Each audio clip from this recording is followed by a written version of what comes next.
everybody and welcome to my kitchen. Today we're going to make some grape jelly.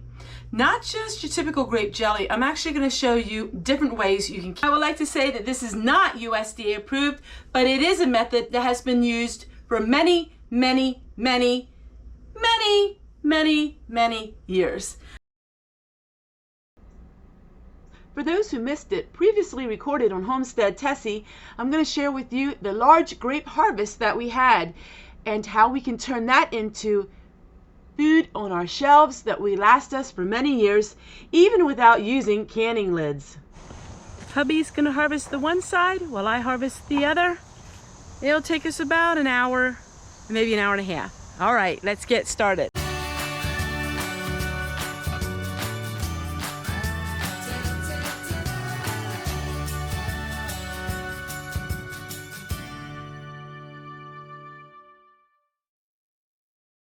We're going to use the old ways, using the paraffin wax. And of course, we're going to use the modern ways of canning it with your ball jars and lids. So back years and years ago, they didn't use ball jars and lids. They actually took jelly and they used paraffin wax to seal everything. Now this can only be used for jelly. Please do not try this method for anything else. So why can we use it for jelly? Well, jelly has a high sugar content, and the more sugar in something, the longer it's preserved, because sugar helps preserve food, believe it or not, salt and sugar. So these are the jars, and I got them for 25 cents. I wanted to show you that I got these at the thrift store. Now, typically they had a lid like this. A lot of times you'll see the jars without the lids. It seems like people lose the lids. So I'm going to go ahead and wash these jars, and then I'll show you what we do. We also have these Churn ones, which I paid $1 for, but I love these Churn ones.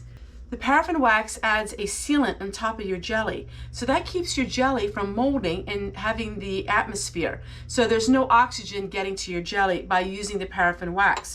You can use this for all high sugar jellies, high sugar jellies. You don't want to use this for sugar-free jellies or anything like that.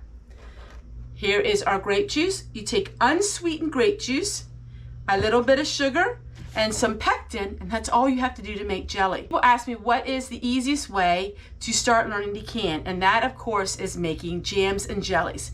Jams and jellies are the easiest thing that you can do to learn to can. Now I showed you all these jars, but I bet there's another kind of jar you didn't know.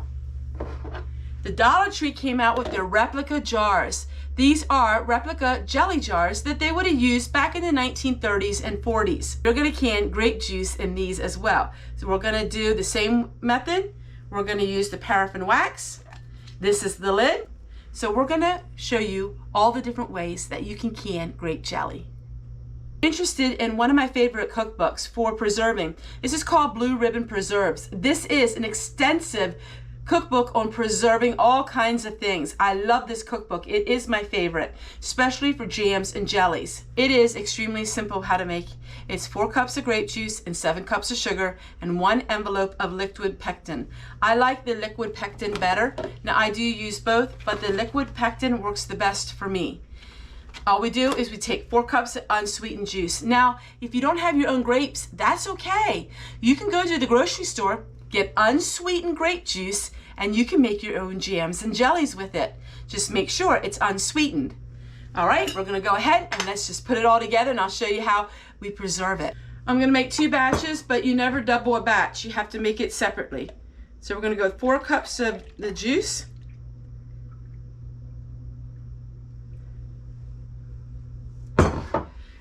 And this is my 1950s jam pot. This is what I use to make jams and jellies. It's just a regular stock pot, but I like it because it's very old and vintage. We're going to take our 4 cups of juice, and then to that we're going to add 7 cups of sugar. It is a lot of sugar, but just to remind you that when you are eating jelly, you're not eating a whole bunch of it at one time.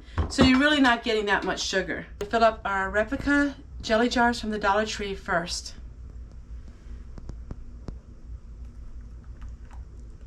Now I did skim off the foam off the top.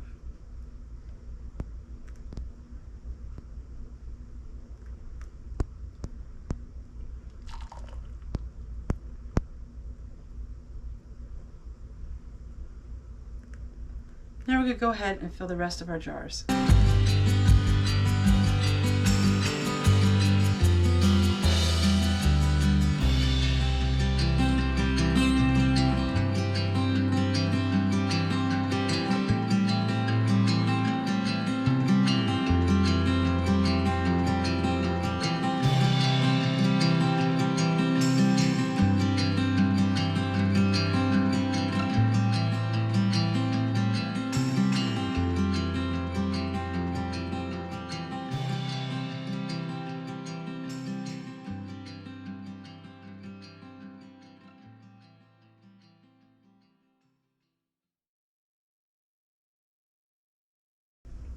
You can go ahead and you can skim off the top if you still have some foam. It just comes right off, as you can see. The foam doesn't matter, it doesn't hurt anything. It's just some people like to have a jelly that's perfect looking. Do you remember as a child eating the foam off of the jelly at grandma's or your mother's house? A lot of people remember those fond memories. Now you want to take a paper towel dipped in vinegar, and it's the same as canning. You want to wipe all the edges of your jars. You don't want to have any jam or jelly left on the ridges, because we want to make a perfect barrier. I'm going to go ahead and do all this, and then I'll show you pouring paraffin wax on. Recipes like this can be also found in these old vintage cookbooks, the home canning books. They're all about cooking and home canning from back in the 1930s. I would like to say that this is not USDA approved, but it is a method that has been used for many, many, many, many, many, many years. All right, we're going to take our paraffin wax and I'll show you how we seal everything. Remember, this is just for jams and jellies and high sugar jams and jellies. Remember, this is just for jams and jellies and high sugar jams and jellies.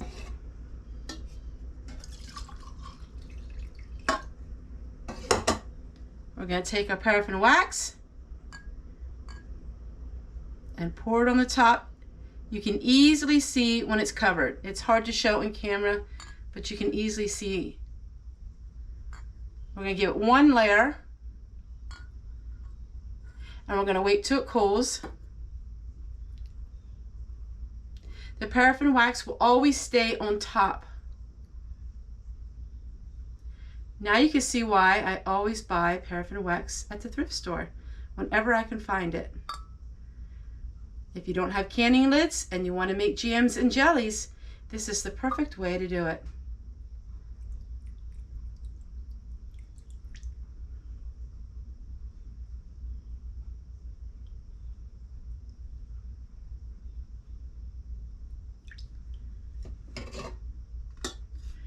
I have a very old double boiler from the 1950s.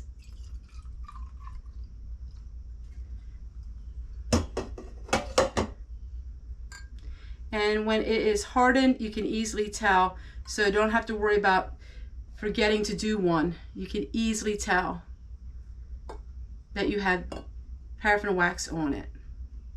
And of course, I'll show you the final product.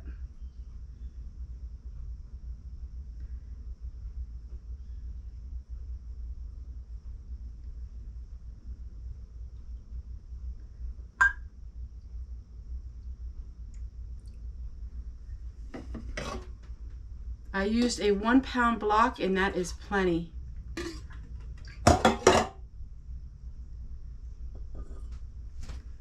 And just to let you know, Walmart and most grocery stores still carry paraffin wax today. All right, I don't think I missed any. If I did, I'll pick it up when we're done here.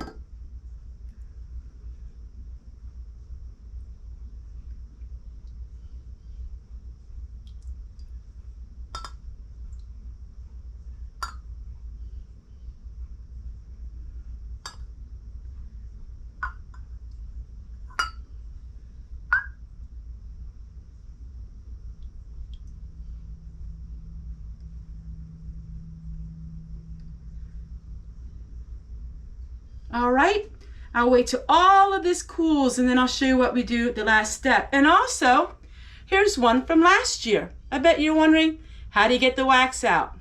Now, a lot of people will put a string across when they pour the paraffin wax. I don't really care. I don't need to do that. I don't mind getting the wax out the other way, but that is one way that you can do it. You can put a string across.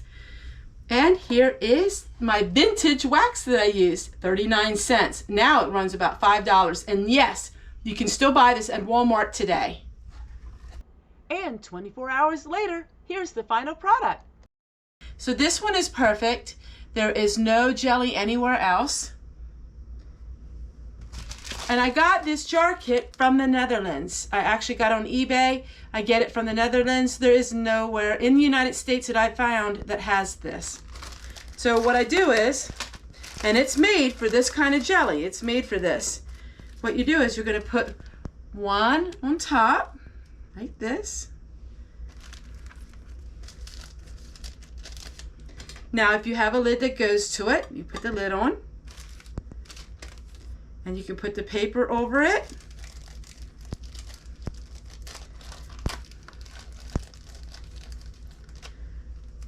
Or if you don't have a lid, which most of these don't, you take the paper, you put it like this. This is what the paper is for.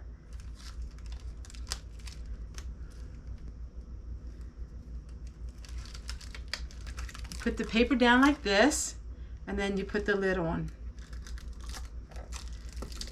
That gives you a triple barrier of protection.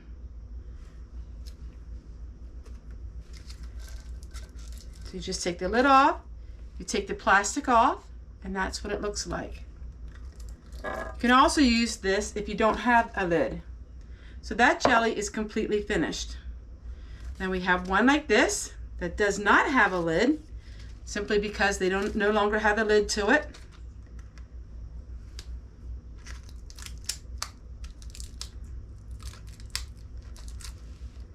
And there you go, is your jelly. It's already sealed and ready to go.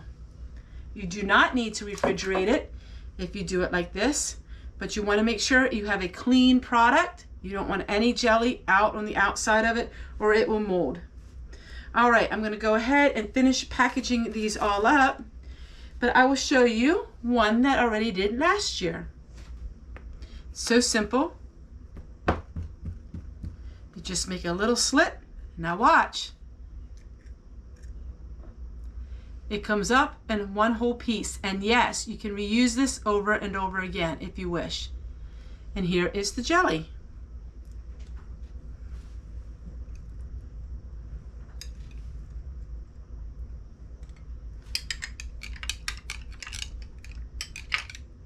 And there you go.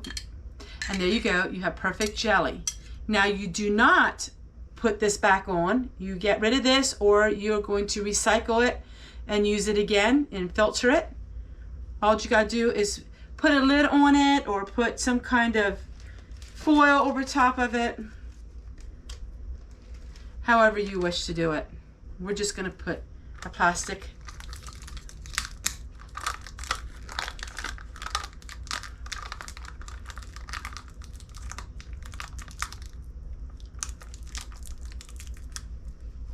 And there you go. And that's ready to eat. Lots of times when jelly is cold, it will get thicker and thicker. So if your jelly is a little runny, do not worry.